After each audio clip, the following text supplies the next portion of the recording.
দীর্ঘ ১৫ বছর যখন একটি দেশে ফ্যাসিবাদী শাসন ব্যবস্থা কায়েম থাকে তখন খুব স্বাভাবিকভাবেই ভেঙে পড়ে পুরো রাষ্ট্র ব্যবস্থা। আর সেই রাষ্ট্র ব্যবস্থাকে পুনর্গঠন করা নিঃসন্দেহে ভীষণ চ্যালেঞ্জিং। জন আকাঙ্ক্ষা বাস্তবায়নে সেই চ্যালেঞ্জ মাথায় নিয়ে পথ চলছে অন্তর্বর্তীকালীন সরকার। সে সঙ্গে রয়েছে রাজনৈতিক নানামুখী চ্যালেঞ্জ। পাহাড় সম চ্যালেঞ্জ নিয়ে কতটুকু আস্থা অর্জনে অগ্রসর হয়েছে অন্তর্বর্তীকালীন সরকার, এই প্রসঙ্গ নিয়ে আজকের আলোচনা। দর্শক সবাইকে আমন্ত্রণ জানিয়ে শুরু করছি দেশ টেলিভিশনের নিয়মিত আয়োজন দেশ সন্ধ্যার আজকের আয়োজন। আমি ফার্নেস জি আছি পুরো আয়োজন জুড়ে আপনাদের সঙ্গে। জানিয়ে দিচ্ছি আজকের আলোচনার শিরোনাম সংস্কার, আইন ও আস্থা। আর এই আলোচনা এগিয়ে নিতে স্টুডিওতে আছেন দুজন সম্মানিত অতিথি। চলুন এই পর্যায়ে পরিচিত হই। স্টুডিওতে আছেন ইকতেদার আহমেদ, সাবেক জেলা জজ ও সংবিধান বিশেষজ্ঞ। সেই সঙ্গে আরও আছেন ব্যারিস্টার শিহাবুদ্দিন খান, আইনজীবী, বাংলাদেশ সুপ্রিম কোর্ট, সভাপতি নাগরিক বিকাশ ও কল্যাণ নাবিক। দুজনকে আমন্ত্রণ জানাচ্ছি আজকের আলোচনায়। জনাব ইকতেদার আহমেদ, আপনাকে দিয়ে আলোচনাটা শুরু করতে চাই। বলছিলাম যে অন্তর্বর্তীকালীন সরকারের সামনে কিন্তু আমরা দেখছি যে হিমালয় সম চ্যালেঞ্জ রয়েছে। সেই চ্যালেঞ্জ মাথায় নিয়ে আসলে আস্থা অর্জনে কতটুকু অগ্রসর হতে পেরেছে অন্তর্বর্তীকালীন সরকার? এখন তো যে আস্থা অর্জনে কতটুকু অগ্রসর হতে পেরেছে সে কথা বলার আগে আমাকে দেখতে হবে যে এ পর্যন্ত কতটুকু সময় তারা অতিবাহিত করেছে। তা ওনারা যে 6টা সংস্কার কমিশন করেছে, তো ওই সংস্কার কমিশনকে বললো যে 1 অক্টোবর থেকে তারা তাদের কার্যক্রম শুরু করবে এবং 3 মাসের মধ্যে তারা তাদের প্রতিবেদন দাখিল করবে। তো এখন 1 অক্টোবর তো গতকাল বিগত হয়েছে, আজকে হচ্ছিল 2রা অক্টোবর। তো ওনারা এখনও ওনাদের কর্মপদ্ধতি ঠিক করেন নাই। তারপরে এটা তো কোনো একক ব্যক্তির কাজ না যে 6টা সংস্কার কমিশন হয়েছে, এখন 6টা বিষয়ে ওনারা সংস্কার কী করবেন বা ওনারা সুপারিশ করবেন। তো ওনারা হয়তো তাদের যে এই 1 সদস্য বিশিষ্ট আছে এটাকে হয়তো আরও 5, এটা প্রত্যেকটা যিনি প্রধান ওনার উপর নির্ভর করবে এটা উনি কয় সদস্য বিশিষ্ট করবেন। তারপরে সুপারিশ প্রণয়ন পরবর্তী তারা সরকারের কাছে সেই সুপারিশ পেশ করবেন এবং এরপরে হয়তো সরকার সেটা বিবেচনায় নিয়ে যা করার যেটা দেশের জন্য বা জনগণের জন্য কল্যাণকর সেটা করবে। তো বর্তমান যে সরকার এটা তো একটা অন্তর্বর্তী সরকার। এর আগেও আমরা দেখেছি যে অন্তর্বর্তী সরকারের আগমন ঘটেছিল 2006, 2007, 2007-08। তো তখন তারাও কিন্তু অনেক এই ধরনের সংস্কারমূলক পদক্ষেপ নিয়েছিল। সেখানে একটা প্রশ্ন আসে জনাব ইকতেদার আহমেদ, 2007-এর সরকার আর বর্তমান সরকারকে কি আমরা কোনোভাবে মেলাতে পারি? আমি ব্যাখ্যা করতেছি। তো এখন ওনারাও কিন্তু অনেকগুলো আইনের সংস্কার করেছিল। পরবর্তীতে দেখা গেল যে রাজনৈতিক সরকার যখন আসলো তারা এটা তো হচ্ছিল যে এনারা তো অর্ডিন্যান্সের মাধ্যমে করতেছে, যেহেতু সংসদ নাই তাহলে আপনি সংসদ অর্ডিন্যান্সের মাধ্যমে করলে যখন সংসদ আসবে তখন সংসদ এই কনভেন করার 60 ডেজের মধ্যে এটা আপনি যদি অ্যাপ্রুভ যদি না করেন তাহলে এটা বাতিল হয়ে যাবে। তো ওনারা এনারা যেসব সংশোধনী এনেছেন 2টা বা 3টা ছাড়া আর সবগুলো কোনোটাই কিন্তু ওনারা আর অনুমোদন করেন নাই। তো এখানে হলো যে এখন যেহেতু এটা ইন্টারিম গভর্নমেন্ট, এটা একটা ইন্টারিম অন্তর্বর্তী সময়ের জন্য এসেছে এবং ওনাদের মুখ্য এবং মূল কাজ হলো যে একটা গ্রহণযোগ্য, অবাধ, সুষ্ঠু এবং গ্রহণযোগ্য নির্বাচনের আয়োজন করা। এটাই ওনাদের আমি বলবো যে মৌলিক দায়িত্ব এবং মূল দায়িত্ব। এখন এই দায়িত্ব পালন করতে গিয়ে অন্য আনুষঙ্গিক যে সকল বিষয়ে সংস্কার প্রয়োজন সে সকল বিষয়ে হয়তো ওনারা সংস্কার করবেন। ওনারা তো খুব বেশি সময় পাবেন না। যেমন আমাদের সেনাপ্রধান তার বক্তব্যে বলেছে যে 18 মাস, আমি ধরে নিলাম যে 2 বছর। এর আগেও আমাদের যে এই ধরনের অন্তর্বর্তী সরকার যখন এসেছে বক্তব্যকে কিন্তু ইতিমধ্যেই প্রধান উপদেষ্টা নাকচ করেছেন। আচ্ছা, তো নাকচ করলে ঠিক আছে, যে এখন যদি প্রধান উপদেষ্টার তো ধরেন ওনারা যেটাই করেন না কেন এটার কিন্তু পার্লামেন্টারি ভ্যালিডেশনের দরকার হবে।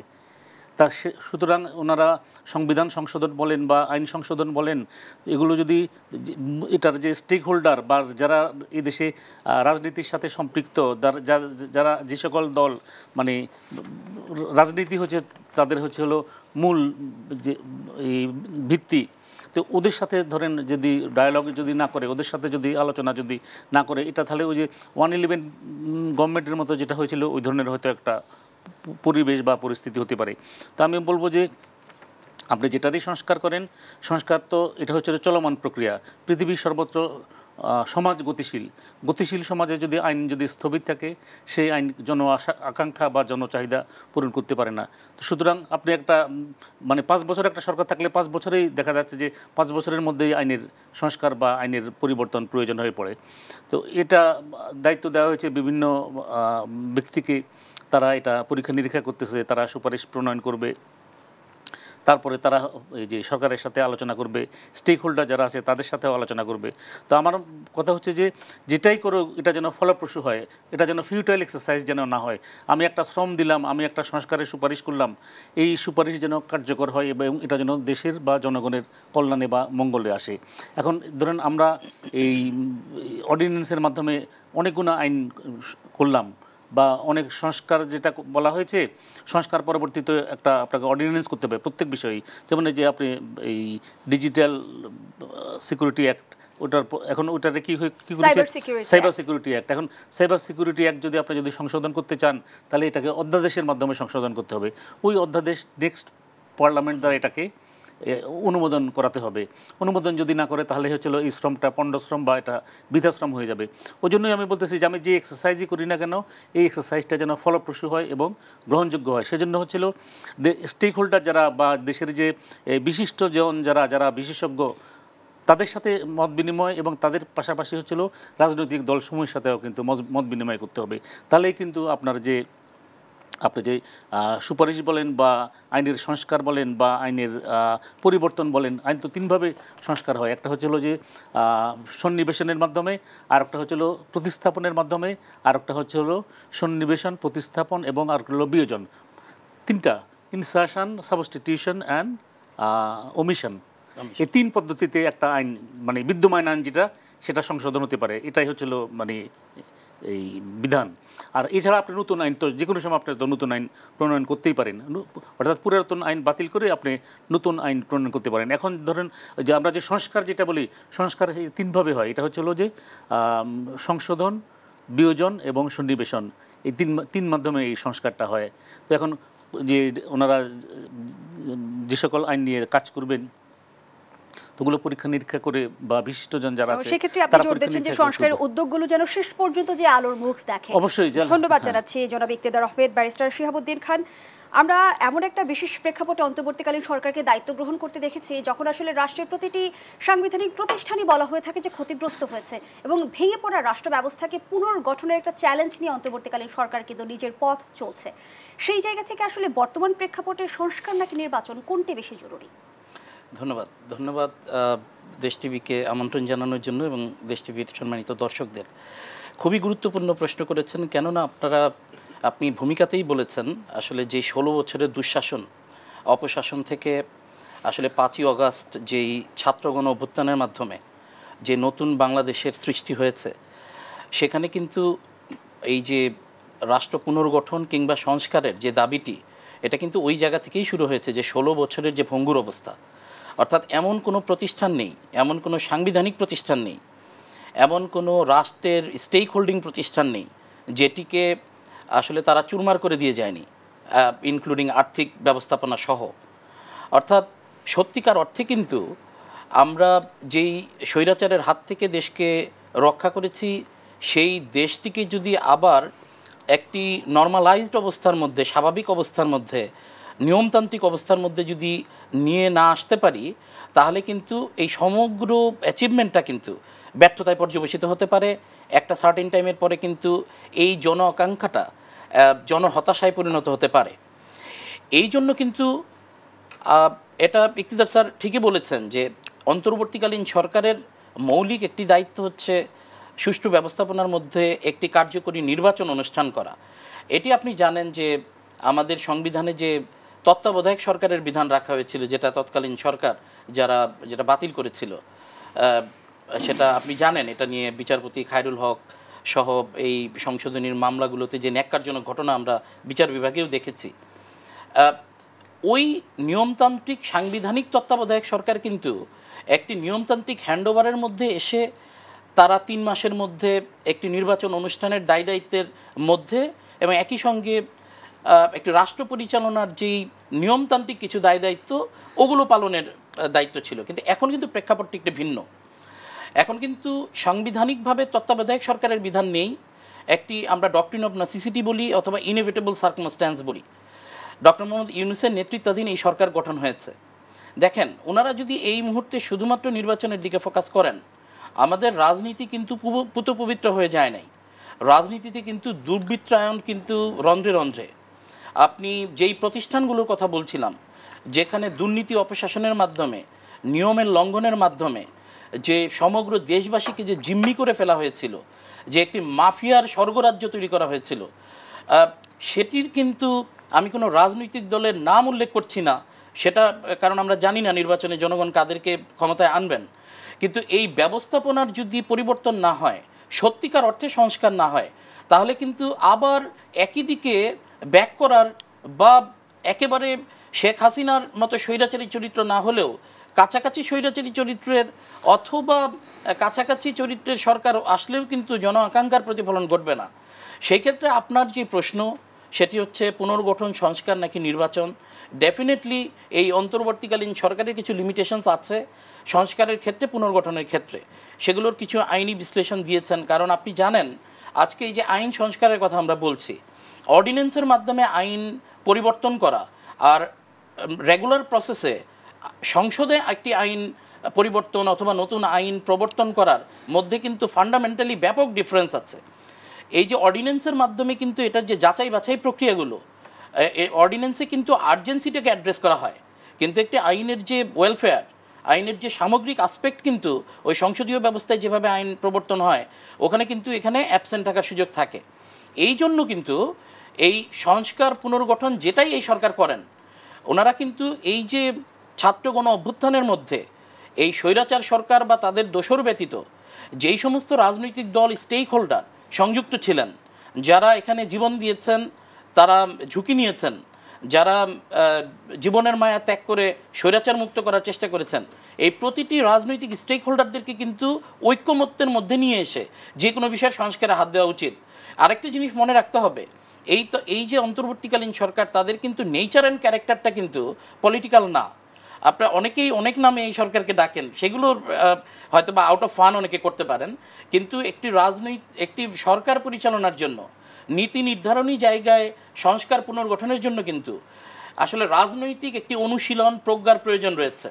তারা অনেক প্রজ্ঞাবান হতে পারেন, কিন্তু আমি আবারও বলছি, রিপিট করছি, রাজনৈতিক প্রজ্ঞার যে প্রয়োজন রয়েছে, যেটি আসলে জনমানুষের সাথে যারা রাজনীতি করেন, যারা মানুষের জন আকাঙ্ক্ষা বোঝেন, ওই তাদের সাথে নিয়ে অভিমত নিয়ে এই সংস্কারের কাজগুলোকে হাত দেওয়া উচিত। তবে অবশ্যই নির্বাচনী ব্যবস্থা ভেঙে পড়েছে।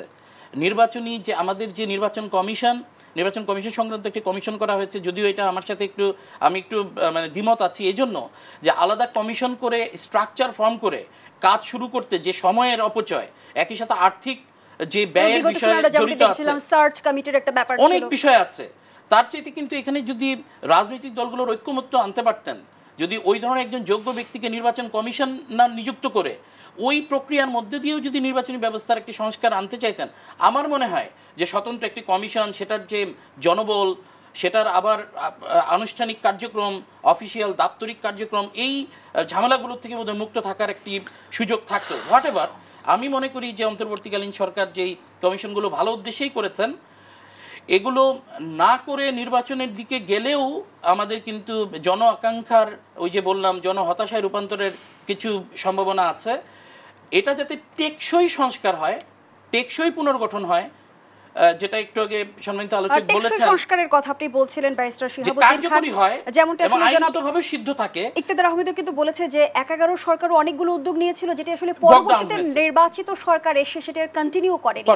এই টেকসই যে সংস্কারের কথা আপনি বলছেন, সেই নিশ্চয়তা আমরা কিভাবে পাবো? প্রশ্নটি আপনার কাছে রাখছি, বিরতির পরে শেষ শুনবো। দর্শক, দেশ সন্ধ্যার এই পর্যায়ে বিরতি নিচ্ছি, সাথেই থাকুন। আবারও আমন্ত্রণ, আপনারা দেখছেন দেশ টেলিভিশনের নিয়মিত আয়োজন দেশ সন্ধ্যা। আমরা আবারও ফিরছি আলোচনায়।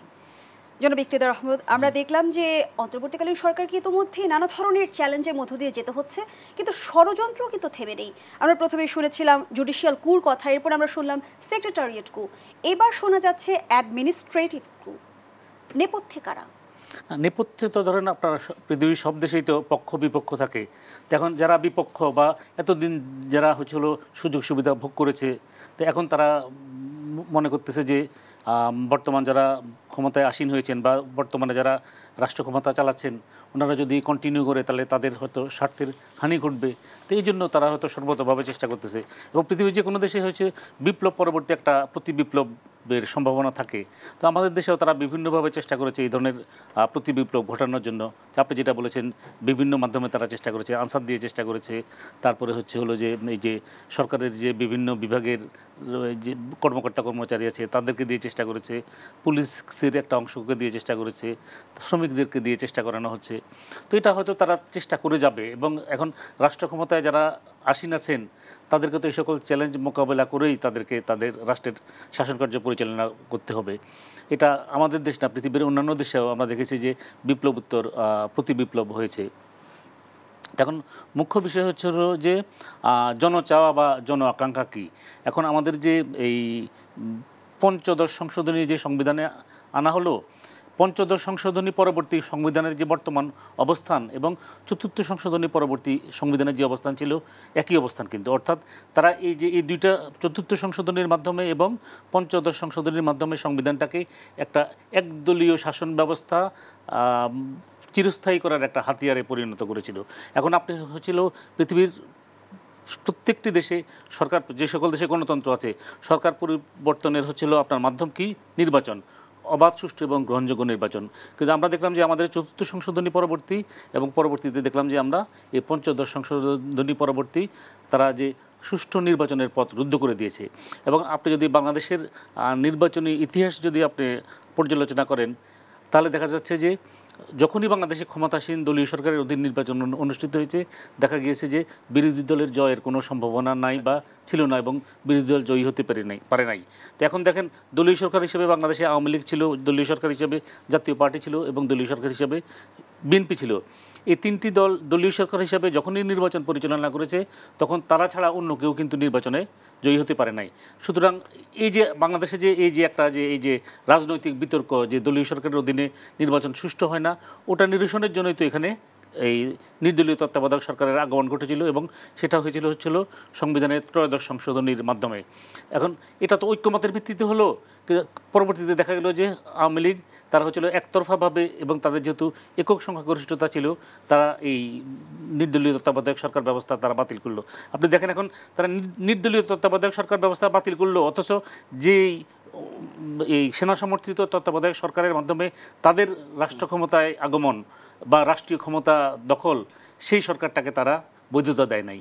এটা একদম বিপরীত না, তার যেখানে যেটা করলে তার স্বার্থ সিদ্ধি হবে সে সেটা করেছে, যেটা করলে তার স্বার্থ হানি হবে অবগত আছেন যে নির্বাচনের জন্য কিন্তু রাজনৈতিক অঙ্গন থেকে অন্তর্বর্তীকালীন সরকারকে চাপ দেওয়া হচ্ছে, সেই জায়গা থেকে গ্রহণযোগ্য নির্বাচন নিশ্চিতের সংস্কার ছাড়া কি সম্ভব হবে? না, সেটা তো অবশ্যই সংস্কার করতে হবে। তারা, আমি তো ওই জন্যই বললাম যে পঞ্চদশ সংশোধনী পরবর্তী তারা সংবিধানকে যে অবস্থায় রেখে গিয়েছে বা নির্বাচন কমিশন গঠন সংক্রান্ত তারা যে আইন করেছে ওই আইনের মাধ্যমে যদি নির্বাচন কমিশন গঠন করা হয়, ওই নির্বাচন কমিশন কিন্তু জনচাওয়া বা জন আকাঙ্ক্ষা অনুযায়ী নির্বাচন পরিচালনা করতে পারবে না। তাহলে নির্বাচন কমিশন গঠন করতে হবে এমন সকল ব্যক্তির সমন্বয়ে যাদের ব্যাপক মানে সারা দেশের জনমানুষের মধ্যে যাদের ব্যাপক গ্রহণযোগ্যতা রয়েছে এবং যারা প্রকৃত অর্থেই একটা অবাধ সুষ্ঠু এবং গ্রহণযোগ্য নির্বাচন করতে সক্ষম।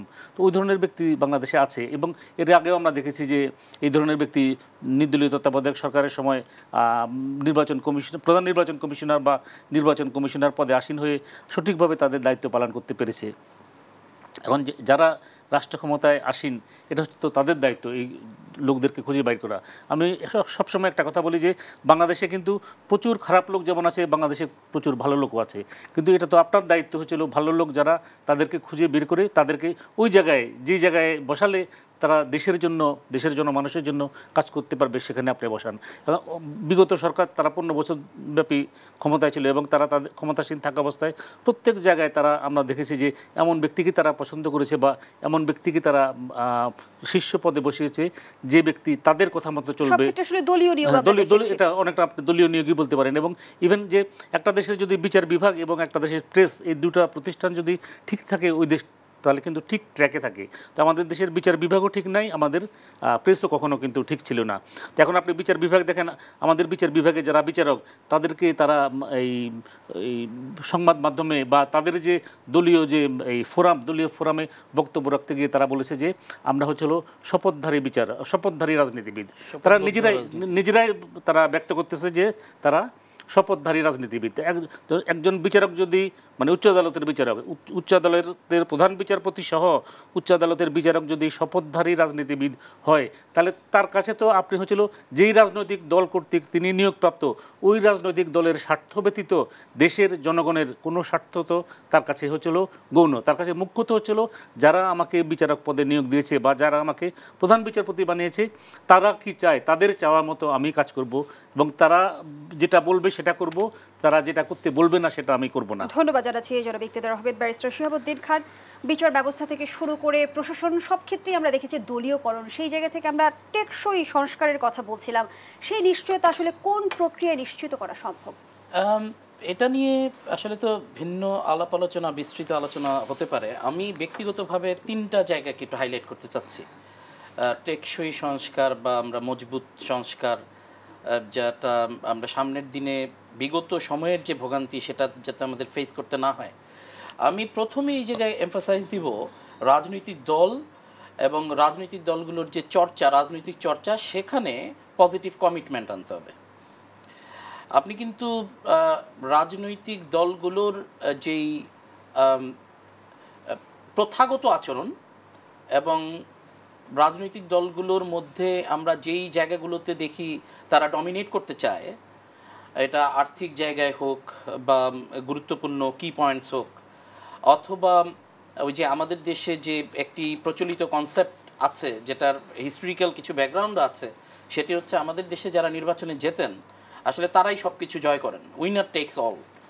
অর্থাৎ ওই ব্যবসা বাণিজ্য, চাকুরি, বদলি, প্রমোশন, সমস্ত কিছুতে এই যে রাজনৈতিক প্রভাব, রাজনৈতিক বিস্তার এবং রাজনৈতিক দলগুলো জনগণের কল্যাণে কি করবেন, তারা মানবাধিকার রক্ষায় কি করবেন, তারা প্রতিষ্ঠান রক্ষায় কি ভূমিকা রাখবেন, তারা রাজনৈতিক দলগুলো পরিচালনাতে কতটুকু ইতিবাচক ভূমিকা রাখবেন, এই জায়গাগুলো আমার মনে হয় যে একটা কমিটমেন্টের প্রয়োজন রয়েছে। অর্থাৎ এখন যেই জায়গা, সে জায়গার থেকে কিন্তু আপনি দেখেছেন ইতিমধ্যে যে বিভিন্ন রাজনৈতিক দলগুলোর মধ্যে, যেমন বিএনপির মধ্যে কিন্তু আমরা ইতিবাচক কিছু পরিবর্তন দেখেছি, যেটা হয়তো বা অনেকে এক্সপেক্ট করেননি, যে তাদের দলীয় অনেক নেতাকর্মীরা যারা চাঁদাবাজি বা কিছু অপরাধের সাথে জড়িত হয়েছেন, শাস্তিমূলক ব্যবস্থা কিন্তু তারা নিয়েছেন এবং তারা সাংগঠনিকভাবেও ব্যবস্থা নিয়েছেন। এই যে মানে এগুলোতে আমি বলতে চাচ্ছি যে একটি ইতিবাচক পরিবর্তন, এই কমিটমেন্ট। আপনি বলছেন যে রাজনৈতিক দলগুলোর মধ্যে একটা ইতিবাচক পরিবর্তন দেখছেন, কিন্তু জনগণের আস্থা অর্জনে বা জনগণের সাথে দূরত্ব কমাতে তারা কতটা আসলে সহায়ক ভূমিকা পালন করছে? সেটাই বলছি, এটা একটা হয়তো বা একেবারে খুব শর্ট টার্ম সলিউশন নাও হতে পারে, কিন্তু আপনি রাজনৈতিক দলগুলোর মধ্যে যদি এই কমিটমেন্টটা আনতে পারেন, রাজনৈতিক দলের চর্চার মধ্যে যদি জনকল্যাণের কমিটমেন্ট আনা যায়, এটা ব্যবহারিক জায়গাতে, অর্থাৎ তাদেরকে যারা রেগুলেট করবেন, নির্বাচন কমিশন দল হিসেবে যারা রেগুলেট করবেন বা অন্যান্য প্রাতিষ্ঠানিক যেই স্টেক হোল্ডারসরা আছে, এটা হচ্ছে একটি জায়গা আমি মনে করি যে টেকসই সংস্কারের। আরেকটি হচ্ছে যেই সংস্কারের প্রয়োজন যেই কারণে, অর্থাৎ যারা বিভিন্ন অপকর্ম করে প্রতিষ্ঠানগুলোকে ধ্বংস করে রেখে গেছে, যারা আপনারা দেখেছেন জুলাই আগস্টে গণহত্যা করেছে, গুমের মতো গর্হিত অপরাধ সংগঠন করেছে, যারা বাংলাদেশ ব্যাংকের রিজার্ভ চুরি করেছে, আর্থিক প্রতিষ্ঠানগুলোকে দেউলিয়া বানিয়ে দিয়েছে, আপনি দেখেছেন যে এখানে লুটপাটের স্বর্গরাজ্য বানানো হয়েছে, প্রজেক্টগুলোর নামে লুটপাট দুর্নীতির যে মানে বিশালতা আমরা পর্যবেক্ষণ করেছি, এগুলোর উপযুক্ত বিচার নিশ্চিত করতে হবে। আপনি কিন্তু সংস্কার হচ্ছে আপনি একটি সেটআপিংয়ের মধ্যে আনলেন, কিন্তু আপনি যদি পরবর্তী যারা দায়িত্বে আসবেন, যারা সেগুলোর দায়িত্ব নেবেন, তাদেরকে যদি আপনি ভীতি প্রদর্শন করতে না পারেন, তাদেরকে যদি আপনি এই দৃষ্টান্ত দেখাতে না পারেন যে এই অপরাধের কারণে কিন্তু ইতিপূর্বে এই শাস্তি নিশ্চিত করা হয়েছে এবং যারা যারা অপরাধে জড়িত ছিলেন তাদেরকে সর্বোচ্চ শাস্তির আওতায় আনা হয়েছে, তাহলে কিন্তু যেই পরিবর্তনগুলো আনবেন সেটার বরখেলাপ করতে, সেটার এগেইনস্টে যেতে কিন্তু যে কেউ তার মধ্যে একটি ভীতির সঞ্চার করবে, সে ওটাতে আগ্রহী হওয়ার থেকে নিজেকে বিরত রাখবে। আর যে ভীতির কথা আপনি বলছিলেন, আমরা যদি জুলাই গণহত্যার প্রসঙ্গ টেনে বলি, জনগণ কিন্তু গণ অভ্যুত্থানের পূর্ববর্তী অবস্থায় ট্রমার ভেতর দিয়ে গিয়েছে এবং সরকার, রাষ্ট্র ব্যবস্থা কিংবা প্রশাসনের প্রতি জনগণের যে ট্রমা, সেই ট্রমা থেকে জনগণ কিভাবে বের হবে? হ্যাঁ, এই জন্য কিন্তু আমরা বলছিলাম যে এই সংস্কারের সাথে সত্যিকারের প্রাতিষ্ঠানিক সংস্কারও আনতে হবে। এই যে আমি 3টি জিনিস আনার, আপনি একদম ঠিক কি পয়েন্টে আপনি বলেছেন যে আমি যে রাজনৈতিক দল তাদের চর্চার সংস্কার, পরবর্তীতে অপরাধীদের, বিভিন্ন ধরনের অপরাধীদের বিচার নিশ্চিতকরণ, এবং এরপরে আমি যেটা বলছি সত্যিকারের প্রাতিষ্ঠানিক সংস্কার। আপনি পুলিশকে যেই হিংস্র বাহিনীতে পরিণত করা হয়েছিল, আমরা চিন্তা করতে পারি নাই যে নিজ দেশের পুলিশ নিজ দেশের নিরীহ ছাত্রদের উপর কি গুলি চালাতে পারে। নিজ দেশের র্যাব, যারা দেশের মানুষ, তারা কি এইভাবে গুলি চালিয়ে মরণঘাতী অস্ত্র ব্যবহার করে কি হত্যাযজ্ঞ চালাতে পারে? অর্থাৎ এই আগের যে আমরা স্বৈরাচারী পতিত স্বৈরাচার সরকার, তারা কিন্তু এই আইন শৃঙ্খলা বাহিনীকে, প্রশাসনকে একটি হিংস্রতার জায়গায় নিয়ে যাওয়া হয়েছিল। এবং আমি তো একই সঙ্গে বলবো, যেখানে হয়তো বা সুবিধাভোগী 5 থেকে 10%, 15% অফিসার্স, সেটা পুলিশ, অ্যাডমিন, র্যাব, সমস্ত জায়গায় হতে পারে, তারা হয়েছেন। আর ডিপার্টমেন্টের অন্যান্যরা হয়তো বা চাকুরির ভয়ে, কেউ অন্য আনুগত্যের কারণে, কেউ তার প্রমোশনের কারণে, তারা কিন্তু ব্যবহৃত হয়েছেন।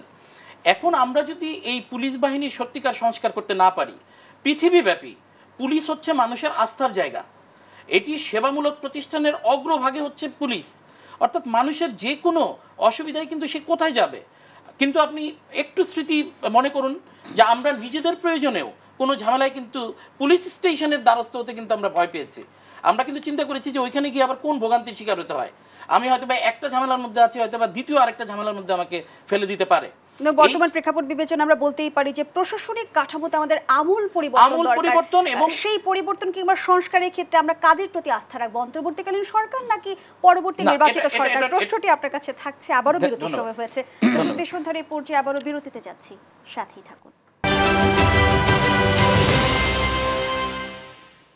ফিরে এলাম, আপনারা দেখছেন দেশ টেলিভিশনের নিয়মিত আয়োজন দেশ সন্ধ্যা। আমরা আবারও ফিরছি আলোচনায়। ব্যারিস্টার শিহাবুদ্দিন খান যে প্রশ্নটি রেখে বিরতিতে গিয়েছিলাম, প্রশাসনিক কাঠামোতে আমূল পরিবর্তন কিংবা সংস্কারে আসলে আমরা কার উপর আস্থা রাখবো? অন্তর্বর্তীকালীন সরকার নাকি নির্বাচিত সরকার? এটি নিঃসন্দেহে একটি ধারাবাহিক প্রক্রিয়া। এই অন্তর্বর্তীকালীন সরকার, আপনি এই যে জনপ্রশাসন বলেন অথবা পুলিশ প্রশাসন বলেন, এখানে তারা এই মুহূর্তে যেটা করতে পারেন সেটি হচ্ছে যেই সিন্ডিকেশনের মধ্যে এই জনপ্রশাসন এবং পুলিশকে নিয়ে আসা হয়েছিল, যেই হিংস্রতার মধ্যে নিয়ে আসা হয়েছিল, আমি তো বিশ্বাস করি যে পুলিশ বাহিনীর বা জনপ্রশাসনের ম্যাক্সিমাম অফিসার্স, যারা কর্মকর্তা কর্মচারীরা, তারা তো আসলে সুবিধাভোগী নন। এখানে আসলে এদেরকে যারা নেতৃত্ব দিতেন, যারা ওই পতিত স্বৈরাচারের দোসর ছিলেন, যারা এই সিন্ডিকেশনটা তৈরি করেছিলেন জনপ্রশাসনে কিংবা পুলিশে, এই চেইনটা খুব সুকৌশলে চিহ্নিত করা এবং এটাকে ভেঙে দেওয়া, এটা আমি মনে করি এই অন্তর্বর্তীকালীন সরকারের একটি অন্যতম প্রায়োরিটি এই মুহূর্তে। এরপরে তারা যেটা করতে পারেন, এখানে আপনি জানেন যে একটি বাহিনীর, আপনি জানেন যে কিছু ইন্টারন্যাশনাল থিওরিও আছে, যেটা হয়তো আপনি যে পিলখানার ঘটনার পরে দেখেছেন যে বিডিআরকে কিন্তু আলাদাভাবে রিফর্ম করা হয়েছিল, অন্য নাম দিয়ে, তার পোশাক পরিবর্তন করে, তার আরও আনুষঙ্গিক কিছু পরিবর্তন এনে।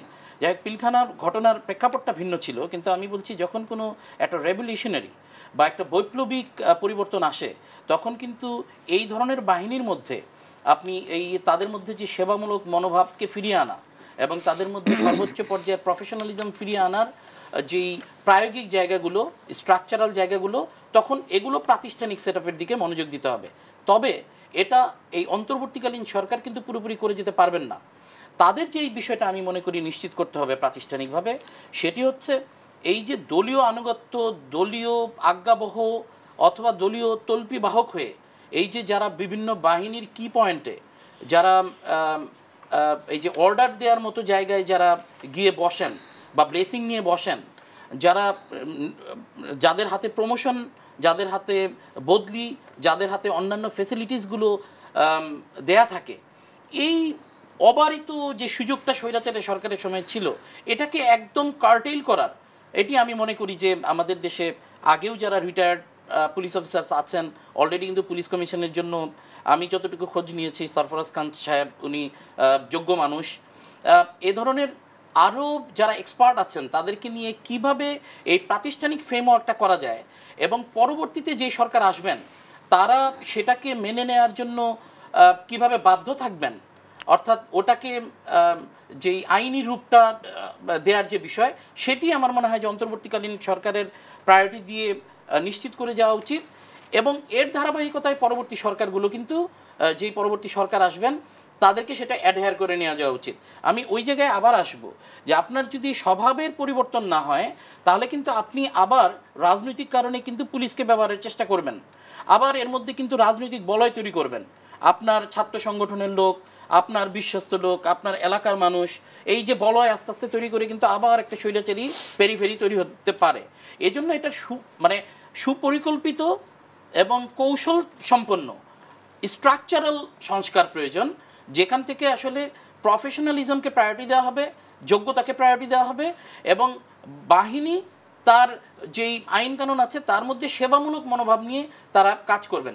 সেটা জনপ্রশাসনের ক্ষেত্রেও একইভাবে প্রযোজ্য। আপনি দেখেছেন যে রিসেন্ট সময়ে এই স্বৈরাচারের পতনের পর কত ভালো ভালো অফিসাররা পদোন্নতি বঞ্চিত ছিলেন, অর্থাৎ তাদের রাষ্ট্রের অনেক কিছু দেওয়ার ছিল কিন্তু তারা এই সিন্ডিকেশনের মধ্যে যেহেতু তারা হয়তোবা কোনো কারণে তাদের, আপনি দেখেন কত নির্মম যে আপনি একজনের বাড়ি হয়তোবা বগুড়ায় হওয়ার কারণে বা একজনের বাড়ি জয়পুরহাট হওয়ার কারণে তার অন্য সংশ্লিষ্টতা নেই, তাকে প্রমোশন বঞ্চিত রাখা হয়েছে। আবার একজন অযোগ্য অফিসার, তার হয়তোবা যিনি ওই সময়ের সংশ্লিষ্ট কোনো এলাকার মানুষ, মানে আমি বলছি যে এই প্রক্রিয়াটা, এই ব্যবস্থাটা এত নিচু পর্যায়ে নিয়ে গিয়েছিল, এত ঘৃণিত পর্যায়ে নিয়ে গিয়েছিল যে এটাকে আসলে বিবেচনা করতে হবে যোগ্যতা দিয়ে, বিবেচনা করতে হবে তার সামর্থ্যতা দিয়ে। জনাব ইকতেদার আহমেদ, রাজনীতিতে যদি সংস্কার শুরু না হয় তাহলে কোনো সংস্কারই কি আসলে ফলপ্রসূ হবে? না, রাজনীতিটাই তো একটা মানে সংস্কার। যারা রাজনীতি করেন তারা তো ধরেন একটা যে প্রতিটি নির্বাচন পূর্ববর্তী আমাদের দেশ বলেন বা পৃথিবীর অন্যান্য দেশ বলেন, তারা তো তাদের একটা কর্মসূচি ঘোষণা করেন, তাদের একটা রোড ম্যাপ দেন এবং তাদের যে এই যে নির্বাচিত হলে তারা দেশের জন্য কি কি কল্যাণমূলক পদক্ষেপ গ্রহণ করবেন এই ধরনের বিস্তারিত তারা জনমানুষের সামনে পেশ করেন। তো এখন আমাদের যেহেতু এখন রাজনীতিবিদরা সরকার চালাচ্ছে না, এখন সরকার চালাচ্ছে হলো একটা ইন্টারিম গভর্নমেন্ট। তারা হলো আমরা বলতে পারি যে বিভিন্ন ক্ষেত্রে তাদের হয়তো এই দক্ষতা আছে বা তারা হয়তো বিশেষজ্ঞ আপনি বলতে পারেন। তো এখন ওনাদের যে দৃষ্টিকোণ থেকে ওনারা যেটা আমরা মনে করি যে মানে জনচাওয়া বা জন আকাঙ্ক্ষার প্রেক্ষিতেই ওনারা কিছু সংস্কারের এটা উদ্যোগ নিয়েছেন। তো ওনারা যে সংস্কারের উদ্যোগ নিয়েছেন এটা তো হলো যে ওনারা যখন শাসন ক্ষমতায় আছেন তখন ওনারা হয়তো এটা কার্যকর করবেন বা বাস্তবায়নের জন্য সচেষ্ট হবেন, কিন্তু এটাকে যদি আপনি টেকসই করতে চান বা দীর্ঘমেয়াদী যদি করতে চান তাহলে হলো নির্বাচন পরবর্তী যারা ক্ষমতাসীন হবেন তাদের সাথে হলো একটা ডায়ালগের ব্যবস্থা করতে হবে যে আমরা যে এই সংস্কার প্রস্তাবনা করছি বা আমরা যে ক্ষেত্রে সংস্কার আনয়ন করেছি এই সংস্কারগুলো যদি কার্যকর থাকে বা এই সংস্কারগুলো যদি বলবৎ থাকে এটা দেশের জন্য কল্যাণকর হবে, দেশের জন্য মঙ্গলজনক হবে এবং দেশ উন্নতির উচ্চ শিখরে আহরণ করবে। তো এখন ওনারা যদি এটাতে যদি সম্মত হয় তাহলেই হয়তো এটা হয়েছিল টেকসই মানে সংস্কার হবে। আর আপনাকে এটাও দেখতে হবে যে মানে আমাদের যে শীর্ষ যে ব্যক্তি অর্থাৎ রাষ্ট্র ক্ষমতায় আসেন যে শীর্ষ ব্যক্তি উনি ধরেন এই অন্তর্বর্তী সরকার বলেন বা আপনার রাজনৈতিক সরকার বলেন তার মধ্যে কিন্তু কিছু গুণাবলী থাকতে হবে। এটা হলো যে honesty, sincerity, dedication and patriotism. যদি এই চারটা গুণাবলী যদি সমন্বয় হয় একটা জাতীয় নেতৃত্বের মধ্যে তাহলেই কিন্তু উনি স্বল্পতম সময়ের মধ্যে একটা দেশকে একটা কাঙ্ক্ষিত পর্যায়ে নিয়ে যেতে পারেন। তাহলে নেতৃত্বের গুণাবলীটাই হলো আসল। যিনি দেখেন আপনারা যখন আপনার প্লেন বলেন বা ট্রেন বলেন বা কার বলেন, যিনি ড্রাইভিং সিটে আছেন ওই driving seat the person who is in the driving seat, he must be honest, he must be fair, he must be capable. এটা যদি হয় তাহলেই কিন্তু উনি জাতিকে একটা সম্মানজনক পর্যায়ে স্বল্পতম সময়ের মধ্যে নিয়ে যেতে পারবেন পৃথিবীর অন্যান্য দেশের ক্ষেত্রে আমরা যেটা দেখেছি। আরেকটু বিষয় নিয়ে আপনার একটা মন্তব্য জানতে চাই, সেটি হচ্ছে যে সম্প্রতি আইন উপদেষ্টা যেমনটি জানিয়েছেন যে সাইবার আইনে দায়ের হয় স্পিচ অফেন্স সম্পর্কিত মামলাগুলো দ্রুত প্রত্যাহারের সিদ্ধান্ত নিয়েছে সরকার। আমরা যদি সংখ্যাটি বলি যে বর্তমানে স্পিচ অফেন্সের অধীনে 1340টি মামলা চলমান এবং ডিজিটাল মাধ্যমে মুক্তমত প্রকাশের কারণে দায়ের হওয়া মামলাগুলোতে আমরা দেখেছি বিগত সময় অনেকেই হেনস্থার শিকার হয়েছে। ধরনের এর অধিকাংশ মামলায় কিন্তু আপনি ওই যে রাজনৈতিক প্রতিহিংসার কারণে এই অধিকাংশ মামলা করা হয়েছে এবং সেখানে হয়তো একটা ধারা আছে যে এর বিরুদ্ধে কিছু বলা যাবে না, অর্থাৎ হয়েছিল যে তখনকার ইয়েতে বা এখন তো সংবিধানে তো যে জাতির পিতা তারা জাতির পিতার বিরুদ্ধে বা শেখ মুজিবুর রহমানের বিরুদ্ধে বা তখনকার প্রধানমন্ত্রী হাসিনার বিরুদ্ধে কোনো কথা বললে সেটা অফেন্স হিসাবে গণ্য হবে। এবং অধিকাংশ মামলায় কিন্তু দেখা গিয়েছে যে এই ধরনের এই মন্তব্য করার কারণে এই মামলা গোনা হয়েছে। তো সরকারের তো এই ক্ষমতাটা আছে, সরকার যদি মনে করে একটা মামলা হয়রানিমূলক এবং এই মামলা যদি চলে আলটিমেটলি এই মামলার দ্বারা মানে দেশের বা জনগণের কোনো কল্যাণ বা মঙ্গল হবে না, সেক্ষেত্রে ওই মামলা তো না চালানোই ভালো। ওই দৃষ্টিকোণ থেকে যদি সরকার সিদ্ধান্ত নিয়ে থাকে যে এই যে হয়রানিমূলক যে সকল মামলা করা হয়েছে এই মামলাগুলো প্রত্যাহার করা হবে, তাহলে আমি তো মনে করি এটা আমাদের বিচার ব্যবস্থার জন্য এবং যাদের বিরুদ্ধে এই মামলাগুলো করা হয়েছে, যেহেতু মামলাগুলো হয়রানিমূলক, অযথা তারা বিভিন্নভাবে নিষ্পেষিত হতেন। আপনি তো নিশ্চয়ই জানেন একটা মামলা চালানো এটা অত্যন্ত ব্যয়বহুল ব্যাপার, তাকে আইনজীবী নিয়োগ করতে হয়, নিয়মিত আদালতে গিয়ে হাজিরা দিতে হয়। তো এই ধরনের বিড়ম্বনা থেকে তো তার অব্যাহতি ঘটবে বা তার রেহাই ঘটবে। তো এটার এই যে আইনটা করা হয়েছে এই আইনটা তো অনেকটা নিবর্তনমূলক আইন। এই আইন দ্বারা দেখা যাচ্ছে যে একটা দলের লক্ষ্য বা উদ্দেশ্য সেটা হচ্ছে হলো ওই দলের নেতা বা কর্মীদের বিরুদ্ধে বা ওই দলের শীর্ষ নেতৃত্বে যারা আছেন তাদের বিরুদ্ধে আপনি কোনো কথা বলতে পারবেন না। সে যদি অন্যায় করে তার অন্যায়ের আপনি প্রতিবাদ করতে পারবেন না। ইকতেদার আহমেদ, ব্যারিস্টার শিহাবুদ্দিন খান, আপনি যেহেতু একজন আইনজীবী এই বিষয়ে মন্তব্য করতে চাইবেন কি? জি শিওর। আপনি জানেন এই সাইবার সিকিউরিটি অ্যাক্টের কিন্তু একটা হিস্ট্রিক্যাল ব্যাকগ্রাউন্ড আছে। এই আইনটা মূলত এটা আইসিটি অ্যাক্ট ছিল, যেটা জানেন যেটা বহুল এটা রাজনৈতিক সাংবাদিকদের থেকে এটা অনেক প্রতিবাদের পরবর্তীতে আপনি জানেন যে 13 সালের দিকে এটার হয়, অ্যামেন্ডমেন্ট হয়, তারপর প্রবীর শিকদারের গ্রেপ্তার, অনেক ঘটনা কিন্তু আছে। এরপরে আপনি দেখবেন যে এই চাপের ফলে পরবর্তীতে খুব কৌশলপূর্ণভাবে তারা 18 সালে ডিএসএ ডিজিটাল সিকিউরিটি অ্যাক্ট করে। ওই দেখা গেল যে ওই যে old wine in a new bottle, মানে ওই একই ডিএসএস এর মধ্যে সেরকম আসলে কোনো পরিবর্তন লক্ষ্য করা যায়নি পরবর্তী সময়ে। নিশ্চয়ই এই বিষয়টা আসলে বিস্তারিত আলোচনার দাবি রাখে। আমি জাস্ট এইটুকু শুধু বলবো যে সাইবার সিকিউরিটি অ্যাক্ট কিন্তু ডিএসএর আইনে যে মামলাগুলো চলমান ছিল সেগুলোকে রেট্রোস্পেক্টিভ এফেক্ট দিয়েছে, কিন্তু আইসিটি অ্যাক্টের ক্ষেত্রে সেটা দেয়নি। অর্থাৎ এই সাইবার সিকিউরিটি অ্যাক্ট এনাক্ট হওয়ার পর থেকে কিন্তু আইসিটি আইনে যে মামলাগুলো চলমান ছিল সেগুলো কিন্তু অলরেডি এমনিতেই বাতিল হয়ে যাওয়া উচিত, যেগুলো এখন অন্যায়ভাবে চলছে। অসংখ্য ধন্যবাদ জানাচ্ছি। দর্শক, এখানেই শেষ করছি দেশবন্ধুর আজকের আয়োজন। ধন্যবাদ সবাইকে।